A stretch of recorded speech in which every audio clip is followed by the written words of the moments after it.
contre toutes les personnes qui ont une croyance, et notamment les chrétiens, les musulmans, tous ceux qui croient en Dieu, tous les croyants en Dieu, dehors, en prétextant que nous sommes un problème en termes éducationnels de nos enfants.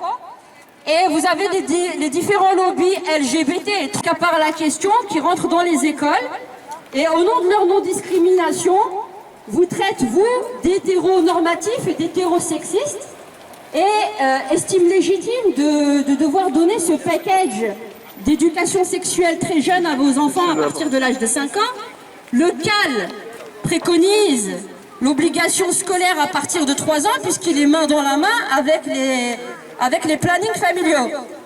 Le 11 février dernier, nous avons rencontré Madame Caroline Désir. Nous lui avons posé plusieurs questions. Elle s'est, comment dire, l'art et la manière de se dédouaner de beaucoup de choses, mais on fait la promotion à la masturbation enfantine précoce avec les standards de l'OMS qui sont en fait rien d'autre que le lobby BZGA allemand qui préconise avec d'autres acteurs et principalement au niveau sociologique que la sexualité commence à la naissance. Des enfants commencent à la naissance. C'est un postulat qui n'a rien de scientifique puisque vous avez une levée de pédopsychiatres qui se battent contre cela. C'est juste une projection d'adultes de la soi-disant compréhension de la sexualité enfantine qui est un oxymore. Utiliser un terme tel que celui-là, sexualité enfantine, tel que Sophie Maas, qu'on a vu sur les plateaux télévisuels de la RTBF, nous expliquait qu'il ne fallait pas mélanger la sexualité adulte avec la sexualité enfantine. Depuis quand des enfants ont une sexualité? C'est ça la question. Or, on a fait en sorte pendant 10 ans de faire de l'éducation sexuelle dans votre dos, aux enfants déjà en maternelle et au primaire. Et depuis 2013, puisque c'était Marie-Dominique Simonet, en 2012, qui était ministre de l'Enseignement, et sous la pression du planning laïque, des fédérations laïques de planning familial, notamment par rapport à M. Nicolas Menskart, a cédé avec des lobbies ultra-féministes, parce que moi je suis féministe jusqu'à un certain seuil, mais qu'on utilise la condition féminine pour faire saute-mouton aux parents, au nom soi-disant de l'égalité homme-femme, et toucher directement à nos enfants, en nous considérant comme étant des défaillants ou des pressions sociales en tant que parents, il y a un sérieux souci. Alors j'invite tous les parents qui ne me connaissent pas à aller voir ma chaîne YouTube, qui s'appelle Omri. Je suis assez censurée, malgré que j'ai 15 000 abonnés sur ma chaîne, où j'explique et je donne tous les documents et vous pouvez les voir en ligne. Sur ma chaîne qui s'appelle Omri, OM2RI. Et vous avez toute l'explication et le film documentaire que j'ai fait, dont j'ai lancé la première partie, qui s'appelle 10 ans d'Evras, et qui reprend les années de 2010 à 2014. Et je m'attelle à faire la partie 2 et la partie 3 pour vous montrer en fait toute l'évolution, ou plutôt toute l'involution qu'on nous prépare, et la destruction identitaire des enfants qui est faite donc à la racine. Vous avez des enfants avec des infirmières qui sont rentrées dans les écoles, alors qu'ils sont petits, hein, en maternelle et en primaire déjà en 2013, qui leur expliquaient ce qu'était le sperme, ce qu'étaient les testicules et comment on faisait, et c'était quoi une éjaculation. Alors, moi j'invite Madame Caroline Désir, et je le lui ai dit dimanche 11 février dernier, si elle était si démocrate que cela, est-ce qu'elle acceptait de faire un débat public avec moi sur les chaînes nationales, en direct et sans censure, concernant tout l'historique? Elle se dédouane, mais les fédérations laïques de planning familial, ainsi que la fédération Wallonie-Bruxelles, cautionnent sous prétexte de prévention. C'est parce que c'est très subversif, les brasses. On vous le montre comme un projet bisounours. Ça fait 10 ans que je m'attelle et que je surveille tous les acteurs associatifs et leur doctrine, qu'est-ce qui s'est passé?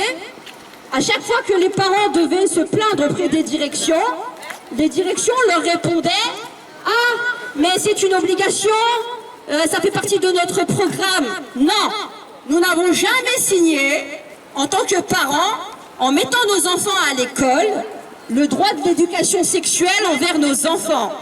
Les éducateurs sont les parents. Il n'y a qu'à regarder le désastre que nous avons déjà en termes instructionnels quand vous voyez les détails PISA, dans le classement PISA.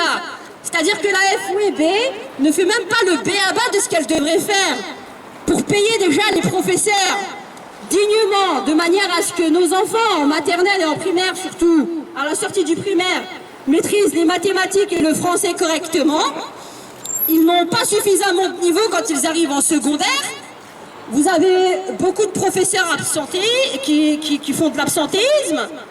Vous avez une lacune en termes c'est-à-dire d'effectifs, en termes de professeurs que vous rémunérez correctement, de manière à faire leur travail correctement pour pouvoir mettre déjà le programme pédagogique instructionnel en place, mais on cherche à s'occuper des entrecuisses de nos enfants. Et vous avez donc ces différents lobbies qui vous font croire que c'est contre la discrimination, mais en réalité il y a une discrimination flagrante qui a été faite à l'encontre des parents depuis 10 ans, qui sont considérés comme des freins idéologiques par le Centre d'action laïque. Et on vous dit en gros, en tant que mère, je parle en tant que mère, soyez une poule pondeuse, faites vos enfants. Juste pour dire que quand on l'a rencontré le 11 février dernier, donc face à ce qu'on avait posé comme question à Madame Caroline Désir, vous pouvez le voir sur ma chaîne YouTube, à la rencontre, les désinformateurs vous informent sur les phrases. Les désinformés vont à la rencontre de Madame Caroline Désir, puisqu'apparemment nous serions désinformés. Ce qu'elle ne sait pas, c'est qu'elle risque quelque chose de très grave au niveau pénal, puisqu'on préconise la pédophilie via la masturbation enfantine, via des manuels qui sont justement, promus par la Fédération Wallonie-Bruxelles et par les fédérations laïques de planning familial. Il y a énormément de choses à dire. Maintenant, ce que je pourrais dire, c'est qu'on ne va pas se limiter qu'à parler des brasses à quelques mois donc des élections, qu'elles soient que ce soit les élections européennes, que ce soit les élections fédérales ou les élections régionales, puisque les parents n'ont pas eu mot à dire. Les parents n'ont pas eu mot à dire par rapport à leur enfant et qu'on n'aura jamais fait réellement des débats. Et la désinformation n'est pas de notre côté, puisque mon avocat qui me représente est parti demander un droit de réponse à la RTBF qui a fait sur mon compte des propos mensongers et un reportage mensonger concernant la manifestation du 17 septembre dernier de 2023 et que j'ai toutes les preuves pour étayer tout ce que j'avance. Il s'agit de vous dérober votre autorité parentale et de faire de vos enfants des cobayes à un niveau expérimental et à un niveau sociologique et de détruire la société hétérosexuelle que nous avons aujourd'hui et faire le lit au niveau soi-disant du consentement, soi-disant pour apprendre à se défendre et contre des prédateurs sexuels, leur montrer des choses qui vont déjà à l'encontre même de leur psychisme. Et vous avez des pédopsychiatres qui se lèvent, vous avez des associations de protection de l'enfance qui se lèvent. Or, il y a des associations de protection de l'enfance qui sont subversives et qui rentrent des datas et des données visant à vous leurrer et qui ne protègent pas les enfants et qui rajoutent les aspects sexuels de l'enfance. Ce n'est pas les protéger, mais c'est faire le lit des prédateurs et des pédocriminels. Et on essaye de vous faire croire que ce que nous dirions serait de l'invention pure et dure. Moi, la seule chose que j'ai à dire, parce qu'il y a beaucoup de choses à dire, à un niveau politique, à un niveau citoyen, déjà j'ai une réponse à faire à Madame Caroline Désir. Je sais ce qu'est un parlement, je ne viens pas de la brousse et je ne viens pas de la montagne. Et je suis une franco-algérienne qui suis née à Paris 14e et qui sait ce qu'est un parlement et ce qu'est la démocratie qui vous fait défaut aujourd'hui en tant que ministre de l'enseignement. Alors peut-être que vous avez un problème lexical, il faudrait peut-être repartir à l'école pour vous donner la véritable définition de ce qu'est une démocratie. Dans une démocratie, on pose les bases de dire qu'on doit concerter tout le monde. On doit concerter tout le monde. Et les premiers qui sont concernés, bien avant les plannings familiaux, vous le dites comme vous le voulez, bien avant les lobbies LGBT, bien avant les associations ultra-féministes, sont les parents. Ce que vous n'avez jamais fait. Vous n'avez jamais cherché à faire de débat avec les parents et à être dans la concertation. C'est une relation normalement de confiance entre l'école et les parents. Et quand on, soi-disant, on vous confie, on ne vous confie pas nos enfants pour que vous leur mettiez de la nourriture toxique dans le cerveau. L'éducation, ce sont les parents qui la donnent. Et l'instruction, c'est l'école. Déjà, le b.a.-ba au niveau instructionnel, vous ne le faites pas. Et de secondo, vous vous permettez d'essayer de nous contourner en nous faisant le jeu du cheval de Troie avec la tête de nos mômes.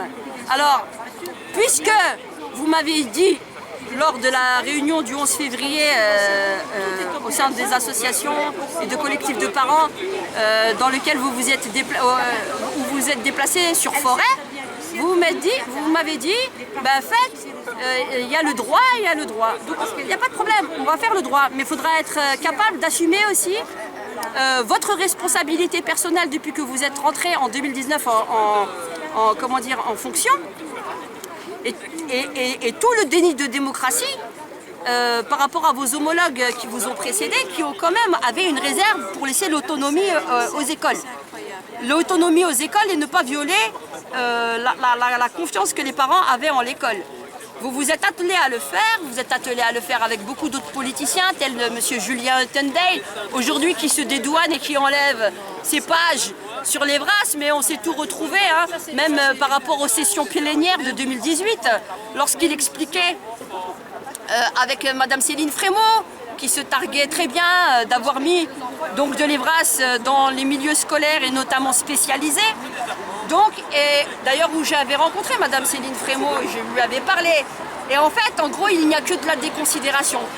Alors, déconsidération comme pour déconsidération, sachez que, vu qu'il y a les élections, je compte donc me présenter aux élections européennes, sous la liste du nom ORP, et vous pouvez me joindre, ORP, O2RPE, et que tous les parents qui ont un mot à dire, puisque c'est aussi des décisions qui se passent au sein du Parlement européen, de remettre les pendules à l'heure à tous ces lobbies là, qui viennent susurrer tout et n'importe quoi à nos politiques, et aller leur souffler un petit peu dans les bronches au sein des parlements. Donc j'invite tous les parents à venir nous rejoindre. Nous avons une ligne directrice, mais nous sommes très ouverts sur pas mal de choses, et je pense que le débat doit réellement être ouvert et public pour tout le monde, au-delà des stigmatisations qu'on voudrait faire de ma personne, ou tout simplement parce que, pour certains, je représente une certaine foi. Et donc, je vous invite tous à venir me rejoindre autour de la liste ORP. C'est 3 fois W sur mon site internet, 3 fois w.orp.e.eu, et vous aurez de quoi aussi me connaître lorsque vous verrez sous l'onglet liste ORP qui se présente, et je vous invite tous à venir nous rejoindre et que nous ayons au plus vite avant le 12 avril nos 5000 signatures de manière à nous présenter au Parlement européen. Voilà, aux prochaines élections européennes pour avoir le droit, ne serait-ce que le droit de pouvoir dire ce que nous avons à dire. Voilà.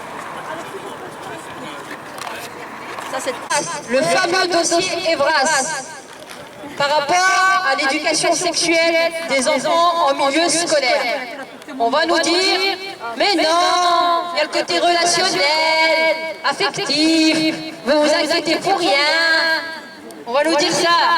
On va nous dire que nous serions des désinformés, n'est-ce pas? Hein? On nous l'a dit, hein? On vous a dit beaucoup de choses, chers parents. Les fake news, c'est pas notre spécialité.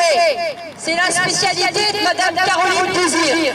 Bravo! Ouais, bravo! On est parti la voir le 11 février dernier, dimanche. Elle faisait, comment dire, figure de vouloir expliquer les brasses à des mamans inquiètes, de surcroît, entre guillemets, dans une zone et dans un quartier dit musulman, parce que nous n'avons rien compris. Alors, comme on ne comprend rien, on n'a rien compris à la vie, que nous sommes tous des rigoristes, Madame Caroline Désir est venue nous expliquer ce qu'étaient les brasses. Ça aurait été bien qu'elle nous explique les brasses avant d'avoir mis en place, 10 ans avant, avec ces femmes ministres qui l'ont précédé, déjà en 2012. Donc, on n'est pas contre l'éducation sexuelle des adolescents.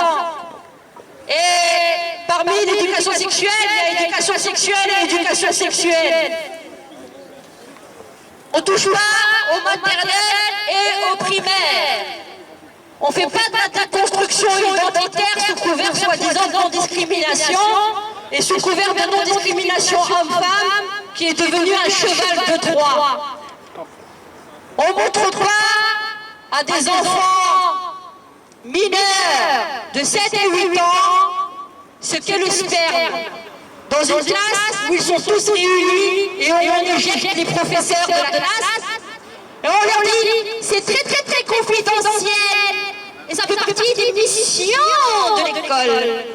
La première des missions de l'école en français et en maths, bon, le dossier PISA, il y a à dire et à redire. La FPV ne fait pas son travail puisqu'elle déjà ne donne pas l'argent nécessaire aux professeurs pour faire déjà ce qu'il faudrait faire en milieu scolaire, en termes instructionnels. Donc, on est en train de vous leurrer. Je vous invite, chers citoyens et chers parents, à aller voir ma chaîne YouTube qui s'appelle Omri, OM2RI, espace OM2RI. Et là, sous l'onglet vidéo, vous aurez suffisamment d'informations comme dans l'onglet, sous l'onglet les directs. Et je vous montre des documents, je vous les zoome et je vous les lis. Et je vous donne toutes les sources. J'ai fait aussi un documentaire Evras, 10 ans d'Evras, partie 1 qui reprend les années 2010 à 2014. La partie 2 doit être encore lancée, c'est-à-dire de 2015 à 2019, ce qui s'est fait dans votre dos. Et la partie 3 reprend les années de 2020 à 2024. Vous avez les lobbies LGBT qui se sont accaparés entre 2013 et 2023 la question de l'Evras et qui ont fait en sorte de s'imposer avec la mainmise des plannings des fédérations laïques de planning familial, avec le centre d'action laïque, qui réfléchissait ensemble. Vous savez, là, les fameuses stratégies concertées, le complot concerté contre les familles. Parce que nous, maintenant, nous sommes des hétéronormatifs, chers parents. Et nous serions des hétérosexistes parce que nous sommes des familles hétérosexuelles. Et donc, il y a de l'hétérophobie au sein des lobbies LGBT. Donc ils ont le droit finalement de ne pas aimer les hétéros, ça c'est une chose. Mais de vouloir faire la guerre avec des enfants que nous faisons pour des enfants que eux ne font pas. Il y a un sérieux souci. Alors, vous avez ensuite les autres qui voudraient vous stigmatiser parce que vous êtes musulmane et que vous avez une religion et que votre religion dérange, puisque par essence vous êtes censés être des discriminants envers la société et pas suffisamment démocrate. Mais apparemment, Madame Caroline Désir et la Fédération Wallonie-Bruxelles ont été très démocrates depuis ces derniers 10 ans avec les familles pour concerter et consulter les parents et avoir un réel débat démocratique autour de l'éducation sexuelle au sein des écoles dans le milieu scolaire. Il y a des enfants qui sont sortis traumatisés de ces séances que l'on tait. Il y a des parents qui sont partis se plaindre auprès des directions d'école que l'on tait. Il y a des directives de Madame Lola Clavreul dire, en fonction encore aujourd'hui, au sein des plannings pluralistes, pour dire qu'est-ce qu'il faudrait dire aux parents et qui envoient des messages en direction d'école. Vous savez, la fameuse manifestation du 7 septembre, eh ben, j'ai récupéré un de ces messages qu'elle avait envoyé à des directions d'école pour soi-disant leur dire qu'est-ce qu'il fallait dire aux parents quand ils viendraient se plaindre auprès de vous pour les rassurer. Donc, on sait très bien de quoi on parle, on maîtrise notre sujet, et si on doit aller devant les tribunaux, j'invite tout le ministère de l'enseignement à venir m'attaquer en justice, et on verra qui a raison et qui fait la promotion de la pédocriminalité au sein de la Fédération Wallonie-Bruxelles. Il y a des manuels qui sont promus au sein des plannings familiaux et qui sont relayés par la Fédération Wallonie-Bruxelles, qui font la promotion de la masturbation enfantine précoce. Je vous invite avec Éléphantine et sa zézette, Renardo, Zizi, et tant d'autres encore. Donc, on sait de quoi on parle. La majorité des gens qui parlent ne savent pas de quoi ils parlent. Ils relayent comme des moutons la propagande. Vous relayez tous, chers parents, la propagande du ministère de l'Enseignement, la propagande des fédérations de planning, la propagande et la mainmise de plusieurs acteurs associatifs qui ont tout fait pour faire en sorte d'éjecter les parents du débat et enlever l'autonomie et l'indépendance des écoles. Donc avant de parler, chers parents, assurez-vous bien de chercher l'information au lieu de penser qu'à manger et à dormir, parce qu'on est en train de vous faire une guerre idéologique à la racine avec vos enfants à l'intérieur des écoles.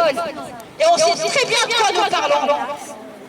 À l'aune des futures élections qui approchent, puisqu'on ne veut pas nous donner la parole dans un débat démocratique ouvert et en direct sur l'échelle nationale, j'ai décidé de participer aux élections européennes. J'ai créé le site et la liste du parti ORPE, O2RPE.eu. Et j'invite tous les parents à nous rejoindre, que l'on nous enlève la merde de l'éducation sexuelle des enfants en milieu scolaire, les primaires et maternelles, en essayant de faire croire que les parents sont défaillants par essence, seraient tous quasiment des incestueux par essence, et qu'il faudrait impérativement protéger les enfants de leurs parents, très pervers. Ce qui est pervers et subversif, c'est qu'ils se sont tous substitués à vous en tant que parents, et ils sont en train de vous faire miroiter tout et n'importe quoi sur vos enfants. Alors que ce sont les plannings familiaux qui ont tout fait depuis plus de 10 ans pour avoir la mainmise sur vos enfants. Et qu'à la base, ils étaient des acteurs externes à l'école et qu'ils ont tout fait pour s'imposer. Et notamment, vous avez un logiciel à l'intérieur des écoles qui s'appelle JAD. Le logiciel du planning familial qui relaie toute la cartographie de l'éducation sexuelle qui est faite à vos enfants à l'intérieur de l'école et qui fait en sorte de faire une cartographie pour faire participer le PMS, les PSE à relayer toutes les animations autour de l'éducation sexuelle qui auront été données à vos enfants dans un système informatique pour faire toute la cartographie. Et en 2013, les plannings familiaux et les autres associations, les acteurs associatifs qui se sont donc mis ensemble main dans la main, puisqu'il faut bien savoir que ce n'est pas à la base une revendication ministérielle, mais bien une revendication associative de la mainmise des acteurs associatifs sur vos enfants, qui a fait du lobby sur les politiques pour leur faire voter ce décret. Ensuite, ce programme est installé dans chaque école. Ils ont été financés à hauteur de 300 000 € annuels depuis l'année 2013. En 2015, cela a augmenté à 400 000 €. En 2017, cela a augmenté à 600 000 €. Aujourd'hui, on est à plus de 6 millions d'euros pour, soi-disant, 2 fois 2 heures d'éducation et d'animation pour les 4e secondaires et les 6e primaires. Pipo, pipo, pipo. Ils ont eu beaucoup plus d'heures, sans compter le tronc commun où les bras sont partout. Sans compter non plus qu'on vous présente aujourd'hui que les brasses minimales. Les brasses intermédiaires est de 44 heures, les brasses idéales est à 65 heures. Ce n'est pas moi qui le dis. Vous savez c'est qui le dit? C'est ceux qui se sont mis à faire la budgétisation de ce qu'allaient coûter les brasses. Ce sont l'étude que l'on nomme ULB DULBA de 2021. Et là, vous avez tout le business plan de ce que seraient censées coûter ces animations et la généralisation des fameuses stratégies concertées. On maîtrise parfaitement notre sujet et je vous invite, pour tous ceux qui sont encore sceptiques, à venir nous rejoindre, à venir faire des réunions et on vous montrera de bon cœur toutes les datas et toutes les données que nous avons et on verra de quel côté de la barre sont les menteurs.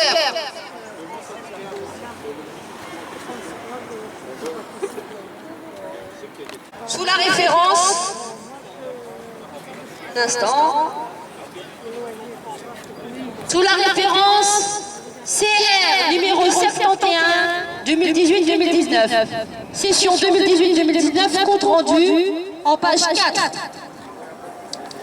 Nous avons le suivi de la formation EVRAS pour les élèves bruxellois de M. Julien Eutendijk. À Madame Céline Frémaux, ministre en charge de l'action sociale et de la famille. Madame la Présidente, la parole est à M. Eutendijk. Monsieur Eutendijk, que dit-il? PS. Comme vous le savez, la question de l'éducation à la vie relationnelle, affective et sexuelle et grâce en milieu scolaire est pour moi une préoccupation essentielle. Tant d'inégalités persistent entre publics face à cette formation qui nous semble élémentaire. Comme vous le développez, les brasses doivent constituer un moyen essentiel pour favoriser la santé ainsi que le développement des jeunes bruxellois dans toutes les facettes que je viens de citer. Et ce, tant dans l'enseignement fondamental que secondaire, ordinaire, spécialisé, officiel ou libre. Comme vous le développez dans votre réponse à l'une de mes précédentes interpellations à ce sujet, 2 étapes majeures ont d'ores et déjà été franchies afin de renforcer l'accès de tous les élèves bruxellois à l'EVRAS. L'enveloppe budgétaire dédiée a été augmentée en 2016 et 2017. En 2016, le budget est passé de 300 000 € à 400 000 €. À 400 000 €. Et en 2017, il est passé de 400 000 à 500 000 €. En 2017, vous annonciez également avoir financé une mission de prospection afin de convaincre de nouvelles écoles. Vous entendez? De convaincre de nouvelles écoles d'effectuer des animations EVRAS via les centres de planning familial bruxellois. La deuxième étape visait à mettre en place un partenariat avec la ministre Skins, responsable des centres psychomédico-sociaux PMS. Il était alors notamment question de mettre en place une cartographie des VRAS, couvrant l'activité des centres de planning familial, mais aussi des centres PMS. Le 5 octobre dernier, nous apprenions via Sud-Presse qu'un certain nombre d'établissements scolaires négligent malheureusement encore et toujours cette obligation. Julien Ependel du PS, qui s'est retiré récemment du PS, il a dit qu'il démissionnait parce qu'il sait que le dossier Evras, ça va lui retourner sur le coin du nez. Hein? Et il parle encore. Vous le voyez sur Twitter et tout, mettre des commentaires et parler comme si c'était légitime. Hier, sur un de ses posts à Twitter, je lui ai répondu. Il a dit que c'était indispensable. Je lui ai écrit, mais est-ce que vous savez ce que vous êtes en train de préconiser concernant pour les élémentaires? Pourquoi les gens sont si naïfs et bêtes, à la limite, je dirais? Nous, en tant que citoyens, nous n'avons pas été jeunes, nous n'avons pas été à l'école, nous n'avons pas su faire des amis, nous n'avons pas connu la frustration, nous ne savions pas c'était quoi le relationnel. On a eu besoin des phrases pour savoir ce que c'était. On a eu besoin des phrases pour savoir se faire des amis dans une cour de récréation. Se disputer, se chamailler, ça fait partie de la vie, non? On a toujours connu ça de tout temps. Pendant des siècles, ça n'a jamais été un problème. Et on vient nous dire, non, c'est ça qu'on veut leur apprendre, mais c'est pas la partie sexuelle. C'est faux. La seule chose, l'unique chose qui les importe, c'est le sexuel. Ça n'a jamais été le relationnel et l'affectif. C'est même pas moi qui le dis. C'est le calme.